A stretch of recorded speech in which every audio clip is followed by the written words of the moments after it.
ஒருத்தன் டெய்லியும் கடவுள்கிட்ட போவான். கடவுளே உன்னை ஒரு நாள் பார்க்கணும், நீ எங்க இருக்க சொல்லுவேன்னா. கடவுளை அங்க இருந்த ஒரு பெரியவர் சொன்னார், கடவுள் எல்லா இடத்துலயும் இருப்பாருப்போ போப்பான்னு. இவன் இருந்தாலும் கடவுள் நான் இன்னைக்கு பார்த்தே ஆகணுங்க, நீங்க அமாவாசை பார்த்துலான்னு சொல்லிட்டு நேராக போறான். ஒரு கடல்ல போயிட்டே இருக்கிறான். நடந்து போறான் ஆழம். இவன் அப்படியே முழுகிடுது, மூச்சு திணறுது. இவன் என்னடா தெரியாதனமா வந்துட்டு முழுகுதே அலையில, கொஞ்சம் வெளியில யாராவது கொஞ்சம் இழுத்துன்னு போய் விட்டா நல்லா இருக்குமே அப்படின்னு யோசிச்சுதான். அங்க இருக்கிற சுறா மீன் ஒன்று இவனை பிடிச்சி தள்ளி விட்டுச்சு கரைக்கு.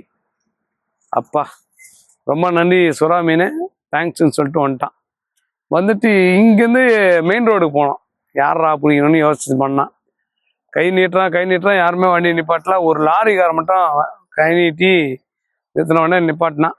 எங்கப்பா போனான்? அங்கே இந்த மெயின் ரோடு செவ்வா ஏரிக்கா அங்கே எத்தனை அவனை மெயின் ரோட்டில் விட்டான்.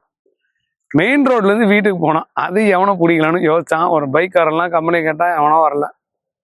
சைக்கிளுக்கார ஒருத்தர் வந்தார். இந்த பாப்பாவும் கஷ்டப்படுற பொழுது நான் வீட்டாண்டு விட்டுருவான்னு. வீட்டாண்டு உடனே ஐயா ரொம்ப நன்றி ஐயான்னு சொல்லிட்டு வந்துட்டான்.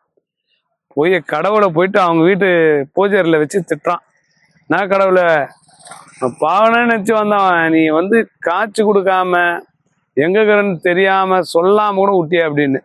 இப்ப கடவுள் சொன்னாராம், டேய் முதல்ல சுறா மீன் வந்து உன்னை காப்பாத்தி விட்டேன், ரெண்டாவது லாரிக்காரனா வந்தேன், மூணாவது சைக்கிளுக்காரனா வந்தேன்.